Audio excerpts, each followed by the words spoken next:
Ngiyanibingelela nonke ngegama elenkosi yami uJesu Kristu. Amen. Sanibonani, sanibonani, sanibonani. Yiso isikhathi lesi lapho sithi makaphakame uNkulunkulu ezimpilweni zethu, sinciphe thina.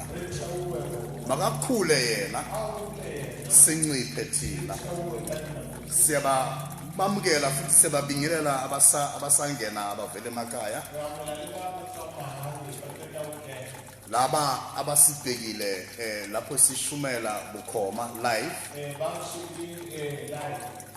ukuthi senamamukela nisangena nje. Sibonga leli thuba lokuphinda siphinde sidibane nyama nenyama. Ya maye niyakhumbuleka bandla, niyakhumbuleka. Amen. Yazi ngiyengime la ngishumele izwi, ngimswele uAmen, ngimthole kuphela kubaba uMabuya. Manje siye sibe nesithukuthezi mina naye la, kodwa sibe sazi ukuthi asikho sodwa, umoya ingcwele unathi. Ngibonga kakhulu-ke isupport yakhe ukuba athi baba ngikhona ukuthi ngizokusiza.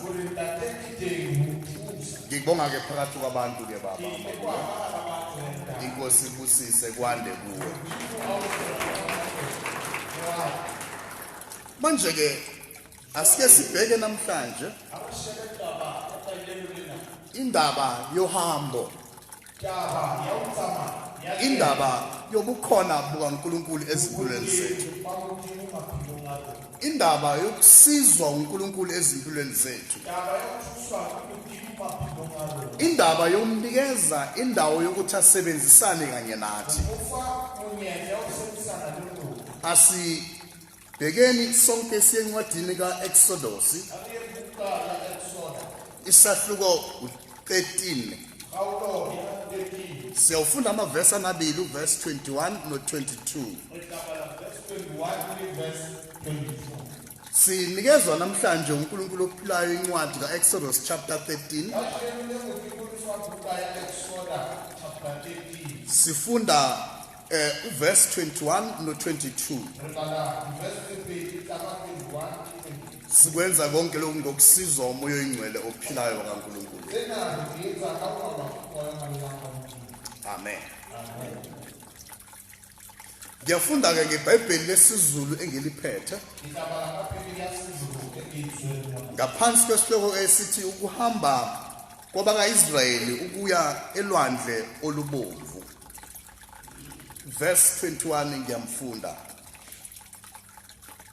uJehova wahamba phambi kwabo emini ngensika yefu eyobahola endleleni, nasebusuku ngensika yomlilo eyokubakhanyisela ukuba bahambe imini nobusuku. 22.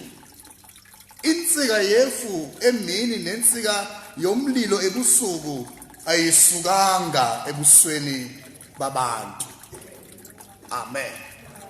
Uyakusifundela ngolwimi oluphethe ngegama lenkosi uJesu.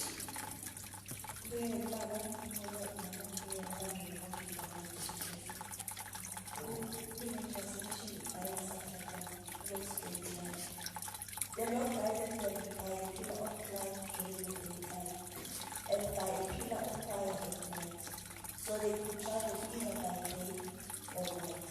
22. The cloud and fire were never out of sight. Khona olunye ulwimi, Sesotho, Sishangane, Tsonga.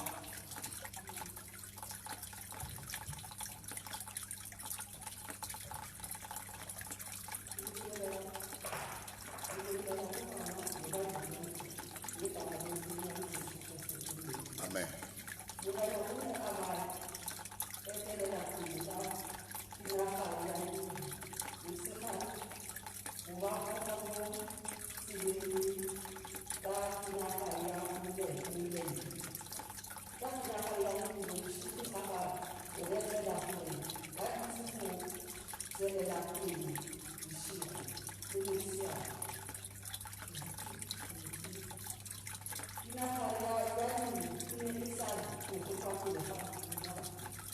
Isiyabi liyakhulile isala okwafanisi Siyabonga. Sicele ke ubaba umfundisi Masondo acelele ilizwi ngomkhuleko nje omfishane.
Amen. Siyabonga babumfundisi inkosi iqhubeke ikubusise. Sithola ke lo mlayezo namhlanje ngaphansi kwesihloko esithi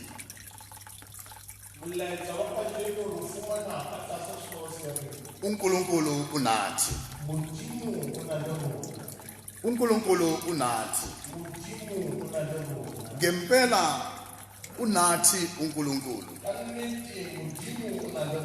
Singabona ngamehlo enyama kungathi akekho nathi kodwa unathi ubaba uNkulunkulu. Ubaba uNkulunkulu wayekade enoAdam noEva abantu bokuqala owabaletha emhlabeni. Kodwa kwase kufika isitha sase siyahlukanisa umuntu noNkulunkulu. Wase kuba khona ngathi udonga olumile phakathi komuntu noNkulunkulu. Kodwa uNkulunkulu emuhle waphinde wayenza indlela ukuba aphinde abe nomuntu futhi, ahlale nomuntu, akhulume nomuntu, asebenzisane nomuntu. Lolu donga obekade lumile phakathi komuntu noNkulunkulu, udonga lawubekwa yisitha okuyisono. Kodwa uNkulunkulu waphinde wayenza indlela yokuthi aphinde abe semntwini nomuntu abe kuNkulunkulu. Ngaphambi kokuba uNkulunkulu akwenze lokhu, wakumemezela. Siyakhumbula akukhuluma nomprofeti wakho Isaya. Mayekhuluma kumprofeti Isaya uthi ke ngokuba nizozalelwa umntwana, niyawuphiwa indodana, igama layo kuyawuthiwa kumeluleki omangalisayo, uNkulunkulu umnini mandla onke, uNkulunkulu ophilayo. Lapho besikhonjiswa ukuthi siyawube sesizalelwa umntwana kodwa indodana sizokuyiphiwa. Sibona uNkulunkulu ekhuluma noIsaya ethi umntwana uzozalwa kodwa indodana izophiwa. Sibona umntwana kuba yinyama, sibona indodana kuNkulunkulu ohlala enyameni. Umntwana uyazalwa siphiwa uNkulunkulu kuba abe senyameni bese kuthiwa indodana niyakuyiphiwa. Uma sithi uNkulunkulu unathi sisho ukuthi ngokwenyama wazalwa waba nathi. Makuthiwa indodana siyayiphiwa kusho ukuthi uNkulunkulu uphila phakathi kwabantu. Uyabuya uJohane umpostoli uyaloba naye uyaqaqisa uthi ke ulizwi waba inyama wakha ngaphakathi kwethu. Uthi sibonile inkazimulo evela kuBaba. Kukhuluma uJohane eloba ebona izinto ebezenziwa uNkulunkulu enyameni kaJesu. Ma uNkulunkulu athi ngiyawuphinde ngenze futhi ukuthi ngibe sebantwini, waba phakathi kwabantu, waba ngumuntu onikezwe ilungelo lokuba asebenze emhlabeni. Siyakhumbula noJesu ekhuluma kabili amazwi angathi aphambene. Simuzwa athi uJesu Kristu ngiyindodana yomuntu, aphinde athi uJesu ngiyindodana kaNkulunkulu. Nxa uJesu athi ngiyindodana yomuntu ukhuluma ukuthi ngiyinyama. Mathi uJesu ngiyindodana kaNkulunkulu ukhuluma ukuthi nginguNkulunkulu.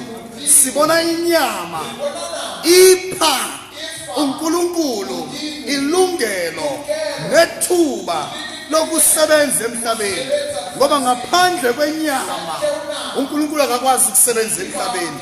Udinga inyama yakho kuba abe nguNkulunkulu kuyo akwazi ukuthi akuphephe, kwenza ukuthi uphephe. Udinga inyama yakho ukuthi ahlale kuwe, ukuthi ngawe enze isimangaliso. Simbonile uJesu, sifundile ngoJesu ukuthi esahamba la emhlabeni eloke inyama, kodwa kuye bekukhona uNkulunkulu. Simbonile ephilisa abagulayo esahamba emhlabeni. Simbonile adibana namadimoni ekhipha amadimoni. Simbonile uJesu, sifundile ngoJesu esesemhlabeni wavusa abafileyo, ngoba wanikeza inyama lena, yanikeza uNkulunkulu ithuba lokuba asebenze emhlabeni.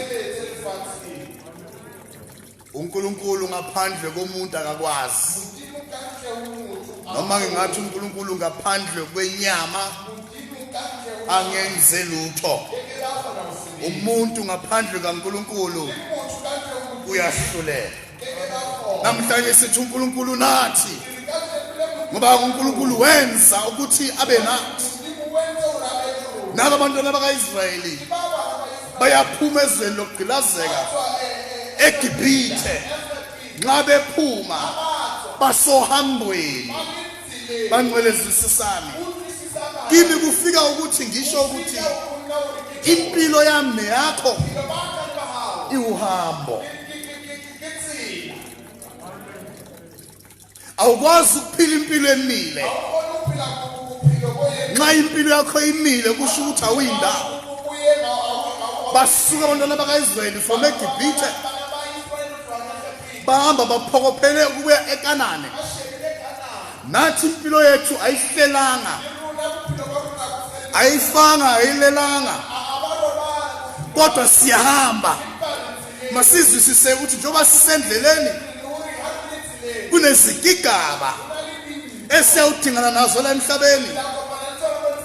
Kunobuhlungu, kunosizi esiyawudibana nazo la emhlabeni. NoJesu shilo wathi emhlabeni niyawuba lusizi, kodwa imani isibindi, ngoba mina ngilinqobile izwe. Uma ke sila kulolu hambo njengabantwana bakaIsrayeli, uma besuka eGibhithe benqa imifula nemifudlana uma besuka eGibhithe badabula ulwandle olubomvu uma besuka eGibhithe kunezitha abadibana nazo endleleni ngoba lempilo esiphilayo iwuhambo sisahamba kule ndlela siyawudibana nosizi sisahamba kule ndlela siyawushiywa izihlobo zethu sisahamba kule ndlela siyawudibana nokuhlanjanazwa sisahamba kule ndlela sizothukwa sisahamba kule ndlela siyawuba nezinyembezi sisahamba kule ndlela kukhona siyawudibana nabo sebawile endleleni kumele sibavuse sisahamba kule ndlela siyawudibana nabanye begula kumele sibaphilise uma sihamba kule ndlela siyawudibana nabanye bengenwe ngamadimoni kumele siwakhiphe kodwa masizwisise ukuthi sisendleleni impilo yethu indlela manje le ndlela sibizwa ukuba sihambe ngokuqophelela sibizwa ukuba sihambe le ndlela sibe sesithatha izinqumo uma sithatha izinqumo sibe singazi ukuthi ngakusasa zizosilethelani kodwa kumele sizithathe izinqumo ngoba empilweni yakho uma ungathathi isinqumo impilo yakho iyama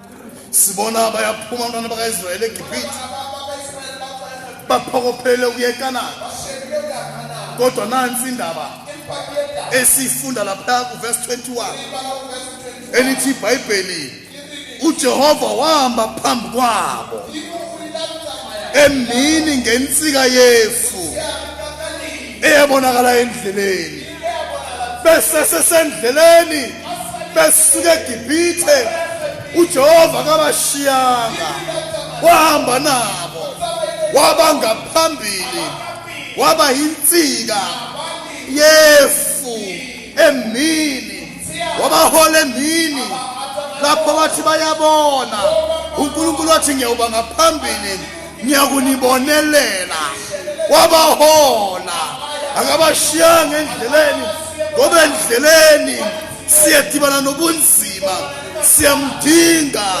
umelusi esho uJesu athi mina ngingumelusi omuhle izimvu zami ngiyazikhipha ngizibiza ngamagama bese ziyeza ziyangilandela bese mina ngihamba ngaphambili wabahola wabanabo nathi namhlanje usesenathi sikhuluma ngoNkulunkulu ongeka sishiye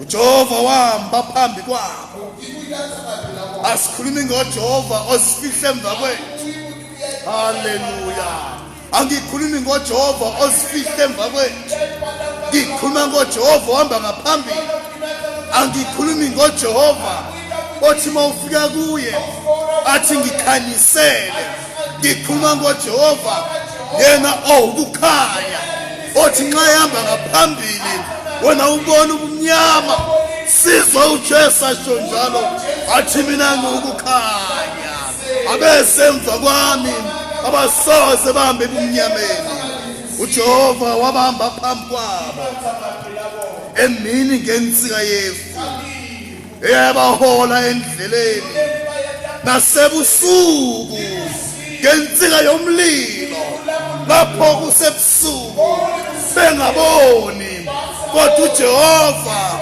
waba ngumlilo phambi kwabo namhlanje uthi uJehova ebusuku lapho silele singaboni izitha zethu uba khona yena abe yinsika yomlilo uJehova ungumlilo oqothulayo lapho izitha sezifikile ebusuku singaboni thina siyaqothulwa izitha zethu kuthi masivuka siyobheka kuyobe kuwile inkulungwane ngapha kuwe nenkulungwane ngapha ngoba uJehova ebusuku ubekade eqothula ngoba ngumlilo oqothulayo lithi iBhayibheli nxa ngilifunda wahamba nabo wayengaphambili wayengekho ngasemva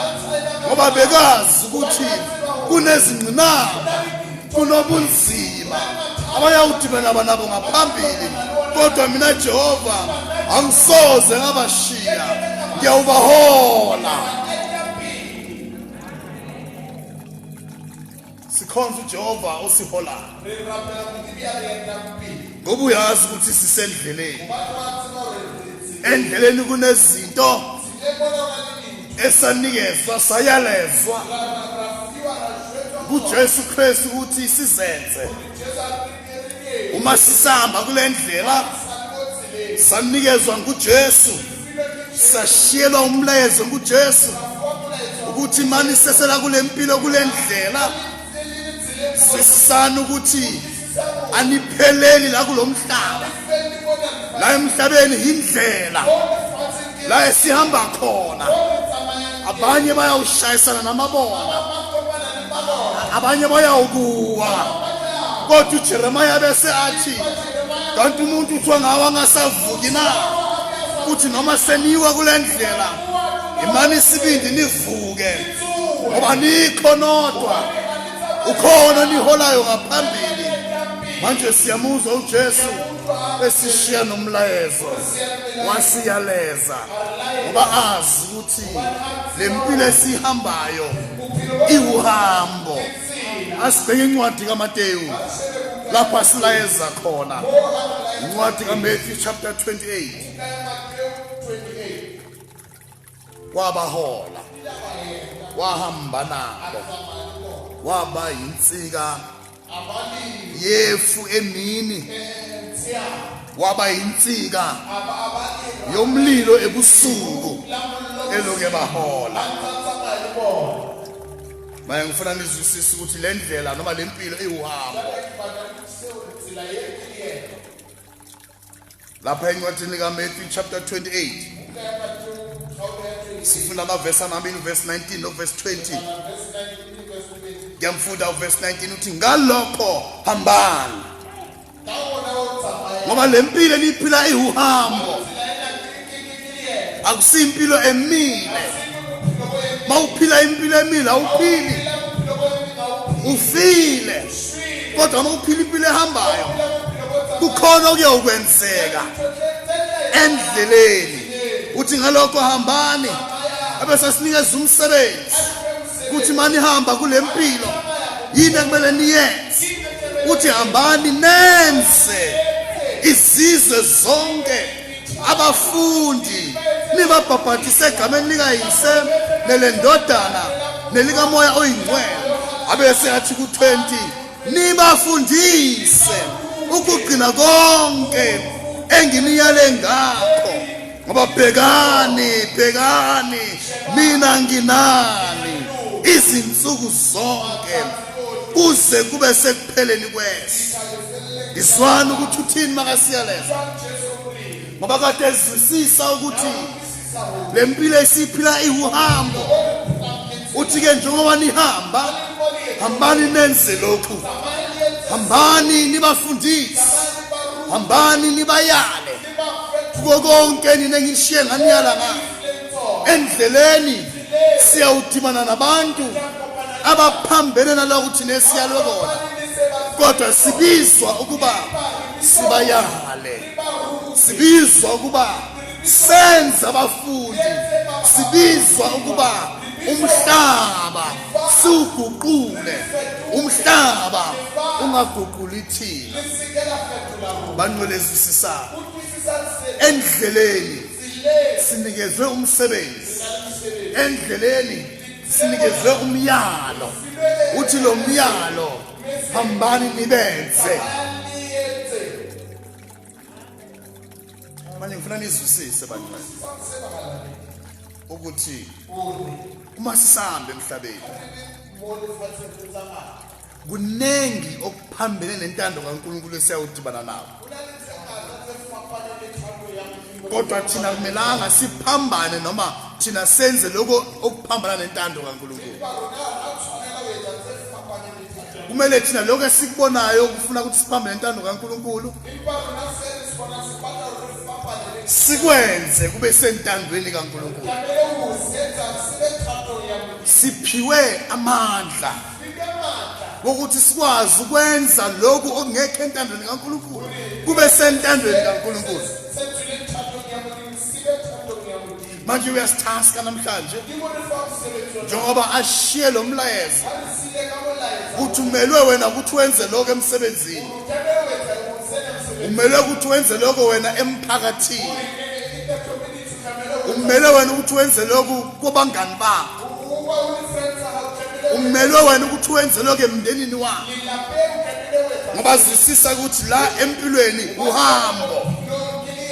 Ake utshele sithi sina ngisohambweni banqwelelama kuhanjwa, siyazi ukuthi kukhona la siya khona, asipheleli la emhlabeni kodwa emhlabeni siyawudibana nezimo ezizosenza ukuthi sibuyele emva, kodwa uthi ningabuyele emva, hambani niye phambili.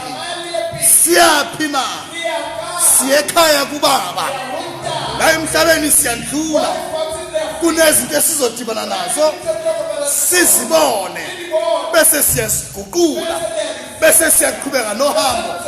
Uma sizibona izimo masingahlali kulezo zimo, izimo masingaguquli thina kodwa thina masiguqule izimo, kodwa siyawusizwa nguBaba uNkulunkulu onathi ngoba usihola njalo.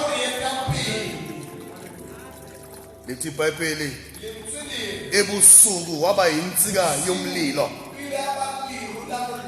yokuba abakhanyisele ukuba bahambe imini nobusuku. Uhambo lwethu lokuya ekhaya asihambe emini kuphela, uhambo lwethu is day and night. Ucabanga ukuthi wayophupha usohambe why abathakathi bajwayele ukuvimba kakhulu ebusuku mawulele ngoba usohambwe. Lithi iBhayibheli wabakhanyisela ngensika yomlilo ukuthi bakwazi ukuhamba ebusuku nasemini. Manje ukuhamba wena ungabheka ukuhamba ngezinyawo, kodwa uNkulunkulu ukhuluma ngokuthi intando yakhe masiyenze emhlabeni emini nasebusuku. Nasebusuku masingamphiki, masimvume. Nasemini masingamphiki, masimvume, ngoba the more siloku sihamba uhamba kanye nathi. Osifundele verse 21 nge-Living Translation. Verse 21, Living Translation. 21. The Lord guided them by a pillar of cloud during the time. Iphinda kuzo. The Lord guided them by a pillar of cloud during the day. Wabagayida. Kwakunguye ongaphambili, bona kade bangasemva. Ngamanye amazwi, uma ngabe lelifu noma lensika yefu ingabonakali, ngiyacabanga ukuthi bebangahambi. Ithe ngiyiphini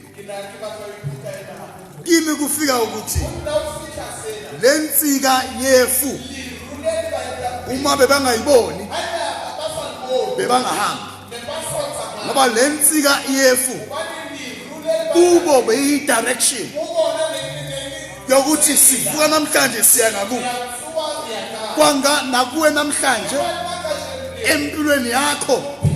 Uma ungamuzwa ungamuvi, uma ungamuzwa unganyakazi, ngoba kwesinye isikhathi uzonyakaza kanti akakasho ukuthi nyakaza. Manje ontanga bakaIsrayeli basuka uma bebona ifu limuva, uma ifu limile bebama nabo. Uma lo mlilo noma lensika yomlilo bebangayiboni, bebanganyakazi, kodwa uma beyibona bebawunyakaza balandele leyo nsika yomlilo wabahola. Namhlanje kuseni uthi ngikutshele uNkulunkulu ukuthi noma ngabe ungabona kungathi wedwa, cha awusiwedwa, ukhona yena uyakuhola.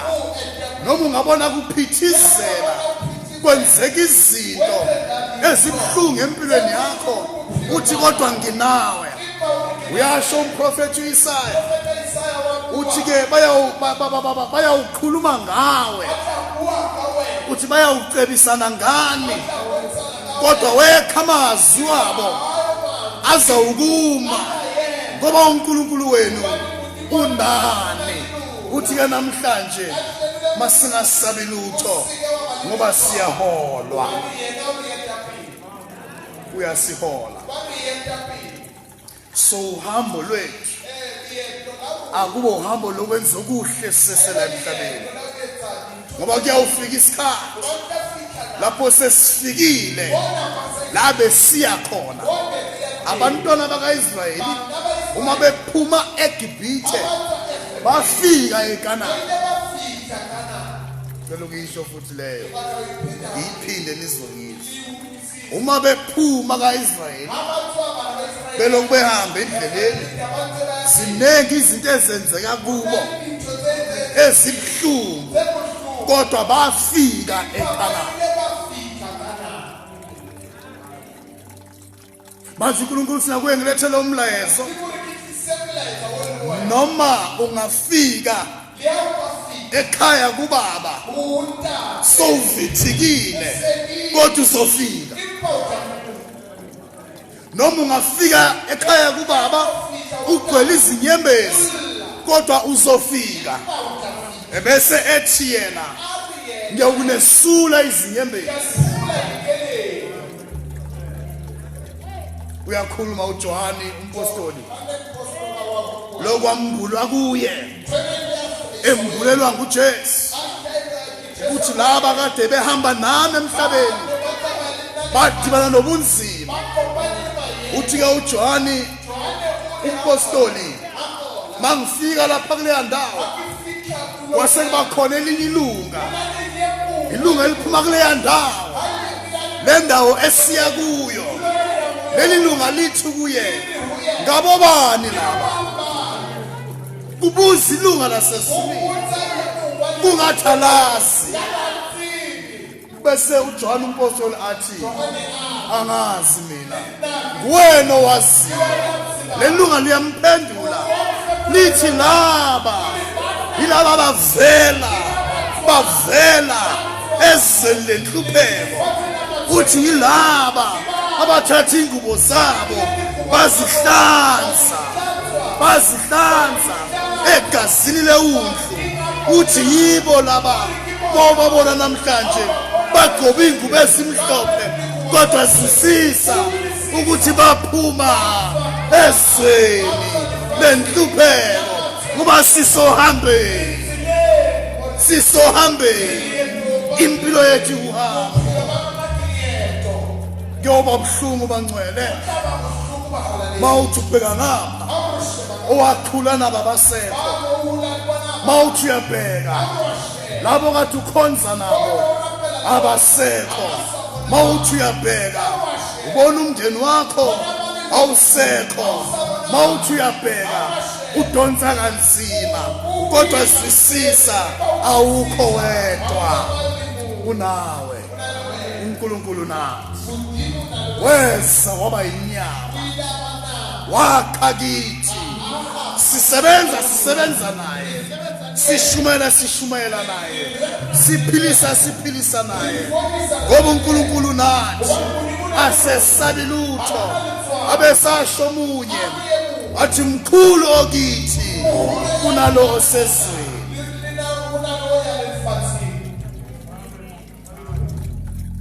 Sengishesha ngivala. Uthi lapha ku22 insika yefu emini nensika yomlilo ebusuku ayisukanga. ebusweni babantu. Siyakubonga Jehova ukuthi noma thina singasuka wona uyasithembisa ukuthi ake usuke. Insika yefu emini ayisuka. Insika yomlilo ebusuku ayisuka. Akasoze wasuka. Uthembekile yena. Yebo uneqiniso yena. Uma yeshilo ukuthi bhekani nginani.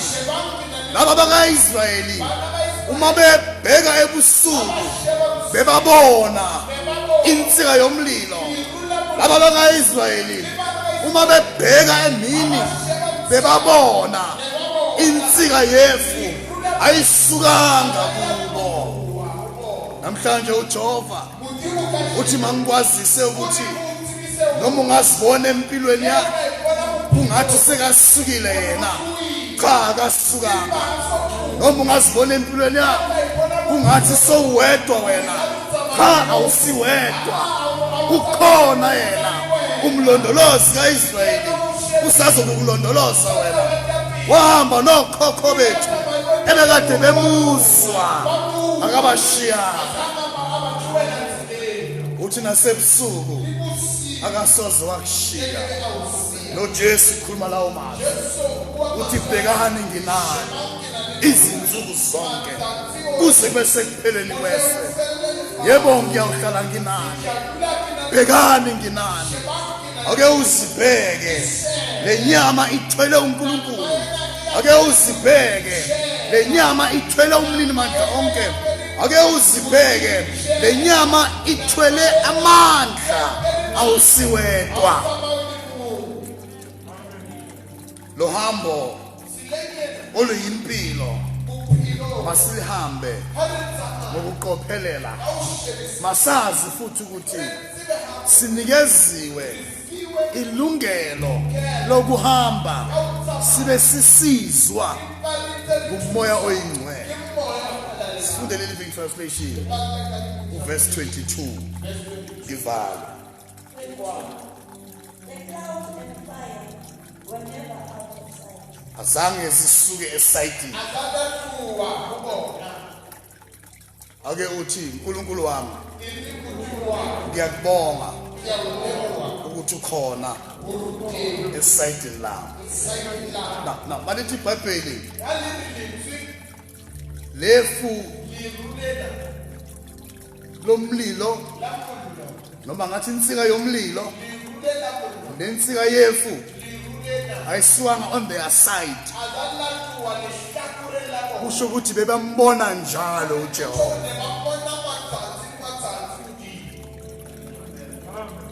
Bebambona njalo uJehova. Kuhle futhi kumnandi kangakanani bangcwele ukumbona njalo uJehova. Ungafuna ukumbona uJehova ngama feelings wakho, kodwa umbone njalo uJehova ngokukholwa. Malithi iBhayibheli akasukanga on their side. Ucacisa ukuthi kade bembona njalo. Mbona uJehova ulele. Mbona uJehova uvukile. Mbona uJehova uhamba. Mbona uJehova uhlezi. Mbona uJehova uhlezi nabantu.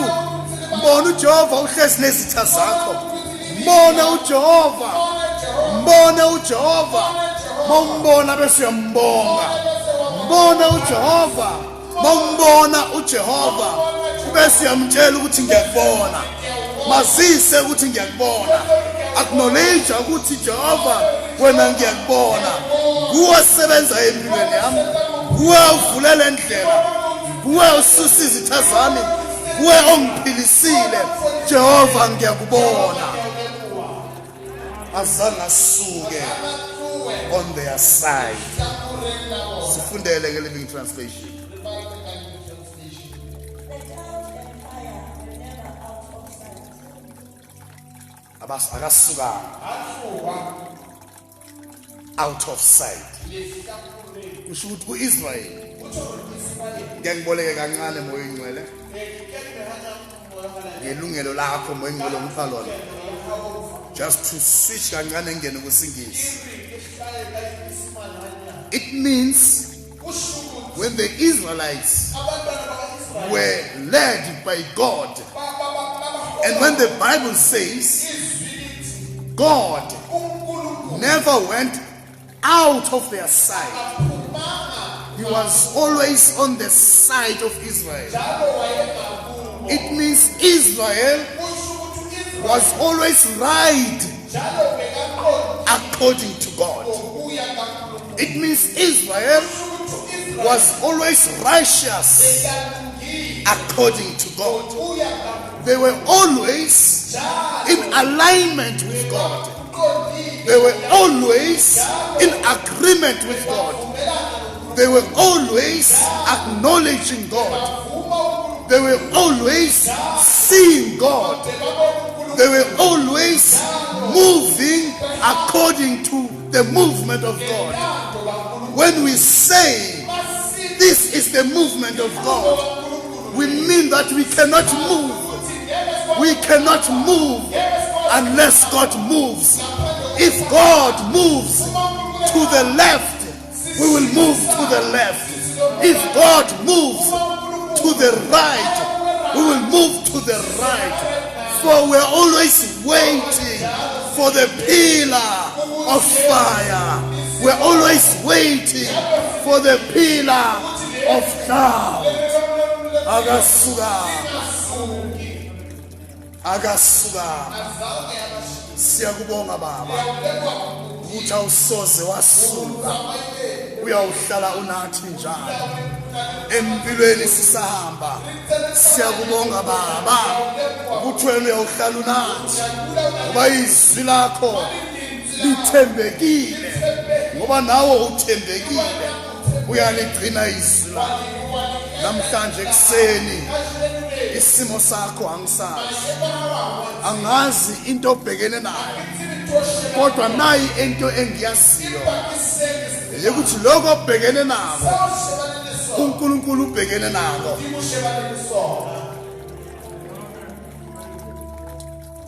Uyawudabula imigodi. Uyawudabula imifula nemifudlana. Uyawudabula lapho sebadwebile bathi ngeke undlule la. Kodwa uyawudabula. Mawudabula awudabuli ngoba igama lakho ngumadabula. Mawudabula awudabuli ngoba wena ungugodi ngumdlanyoka. Mawudabula awudabuli ngoba wena ungusimelane. Mawudabula awudabuli ngoba wena ungumasondo. Nxa usudabulile udabule ngoba ukhona ohamba ngaphambili ofike wavala umgodi. Mawusudabulile udabule ngoba ukhona ofike wavula imifula nemifudlane. Nxa usudabulile udabule ngoba ukhona ohamba ngaphambili ovule ulwandle. Asike simvume namhlanje sihambe naye, asithwale angasishiyi nathi singamshiyi. Siyambonga uNkulunkulu sisisa nanti lokugcina omunye nomunye emhlabeni esesela kule mpilo eluhambo unikezwe injongo. Injongo yakho ifune uyithole. Uthi mawuhamba emhlabeni ulokuhamba kulomhlaba ulokufeza injongo yakho lo uNkulunkulu akunikeze yona. Suka kulezi injongo zabanye, beka injongo yakho. Yekela ukubheka abanye ukuthi benza. Funa ukuthi uNkulunkulu mina ulethelele emhlabeni. Akulehlanga ukuthi uvuke ekseni ulale ebusuku ukulethela ukuthi uguqule umhlaba.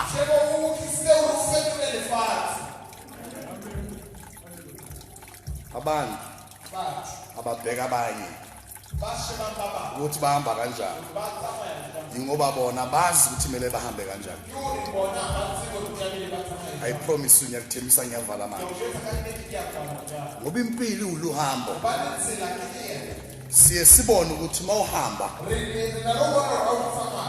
abantu bayakubheka ngoba uyahamba kodwa mawuhlezi ubonwa abantu abambalwa ngoba uhlezi endaweni eyi-one. Ubonwa abantu abandlula la uhlezi khona. Ubonwa abantu abahamba la wena uhlezi khona. Ngicela ungizwe kahle. Abantu kade bengena ethempelini kade kunesishoshe bekade sihlezi. Laba bantu bebabona lesi sishosha lesi sishosha besibona abantu bengena ethempelini. Impilo yakho mangabe ayihambi ngeke ubonwe kodwa mayihambi impilo yakho uzobonwa ngabantu abaningi.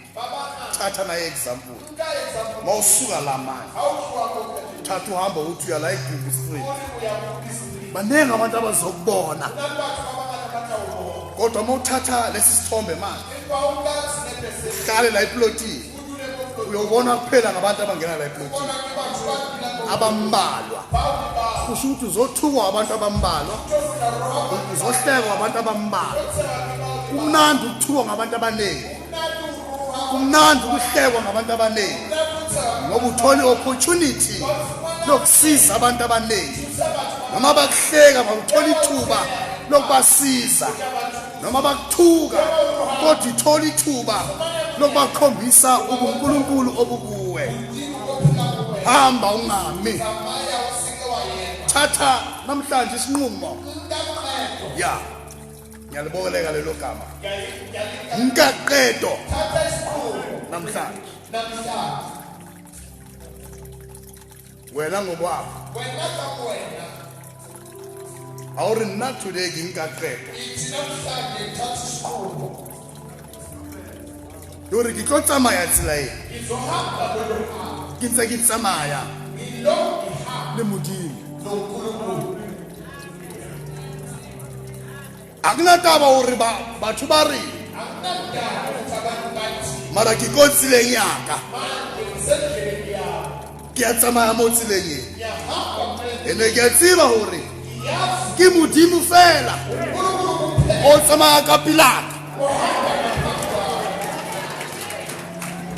Angazi noma nishaya izandla uphumisa nishaya izandla uNkulunkulu angaphambili manje ngiyangititha wamna ufuna ukuthi nasi uNkulunkulu uhamba ngaphambili akabi ngasemva akasigwala uba ngaphambili uNkulunkulu. So ingaqedo today uthi ngizwile bangihlela bangikhuluma kabi angisafuna ukuhamba ngalesa stride kodwa ngenxa yale intshumayelo ngihamba ngalesi strutless and ngihamba boldly amahlombo ami ayobe aphezulu ikhanda lami liyobe libheke phambili ngoba ngiyazi ukuthi ngibhekile phambili ngibheke ongiholayo angibhekanga abantu.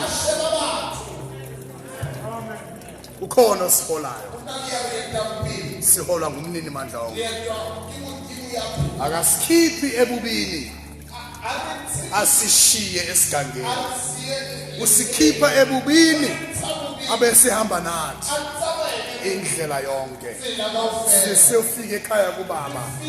Masifika kubaba sigcwele izinyembezi sigcwele ubuhlungu sigcwele izilonda siyosulwa izinyembezi bese sithweswa imiqhelo yethu. Mamelani siyahamba asihlelanga la emhlabeni siyandlula kodwa masindlula endleleni masidibana nezimo masiziguqule zibe sentandweni kaBaba ngoba asihambi sodwa. Phakama kume ngezinyawo zakho. uNkulunkulu nathi Maria wamnikeza ilungelo ngenyama ukuba abe la emhlabeni asebenze nathi la emhlabeni ngokuba ke sizalelwa umntwana kodwa indodana siyayiphiwa inyama le engumntwana esizalelwa yona inikezwa undodana ukuthi asebenze emhlabeni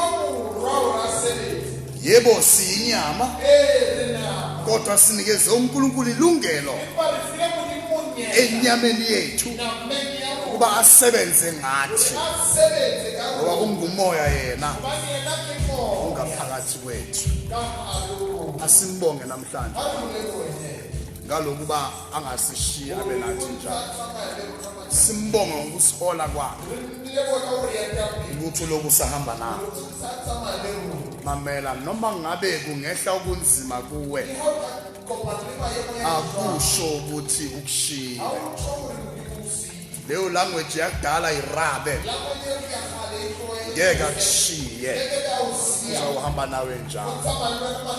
uzawuhamba nawe njalo masimbonge ngomkhuleko sonke sithandaze baba wethu oyingcwele siphe namhlanje yebo igunya lokuthi sikubonge ngaloko kuhle okukhuluma kithi namhlanje uma ngabe wena kwazile ukubahola abantwana bakaIsrayeli kuba ube yinsika yefu emini uquke ube yinsika yomlilo ebusuku ukuze bahambe ubusuku nemini nathi namhlanje sithi siyamukela lokho qeda kokukhuluma phakathi kwethu ukuthi baba uyakusihola yebo emini ube yifu uyakusihola yebo ebusuku besiba ngumlilo kuloku hamba nathi sithi siyabonga ukuthi nguNkulunkulu kithi wehlile weza wakha phakathi kwethu siyabonga ukuthi endleleni yonke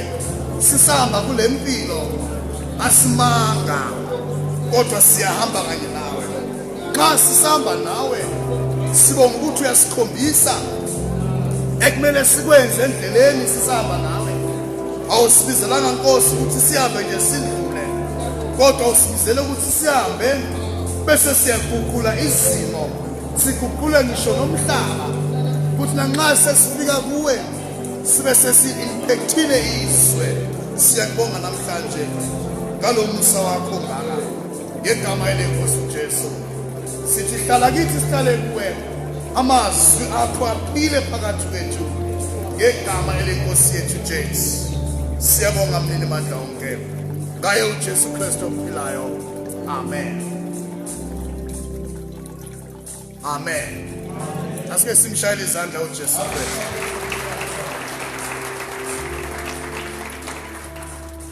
hamba ke namhlanje ekhaya wazi ukuthi impilo yakho iuhambo kodwa uhambi wedwa uNkulunkulu unawe noma kuphi nendawo yazi ukuthi uNkulunkulu nawe ukhona ngaso sonke isikhathi inkosi nibusise lisahlala phansi siyabonga hlabelele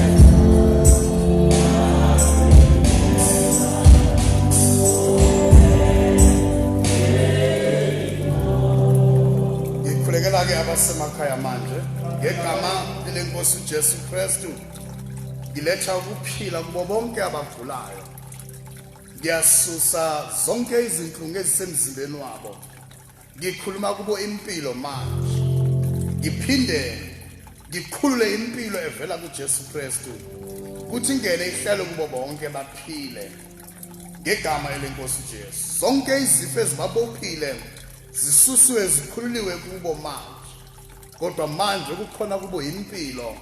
Philani ngegama elenkosi uJesu. Nonke enisemakhaya kusukela ekhanda kufika ezinyaweni, emathanjeni enu, yebo kumisipha, philani ngegama elenkosi uJesu Kristu. Amen. Niphilisiwe nonke enisemakhaya. uJesu uyanithanda, nami ngiyanithanda, ngiyabonga. Amen. Ngahlabelela ke.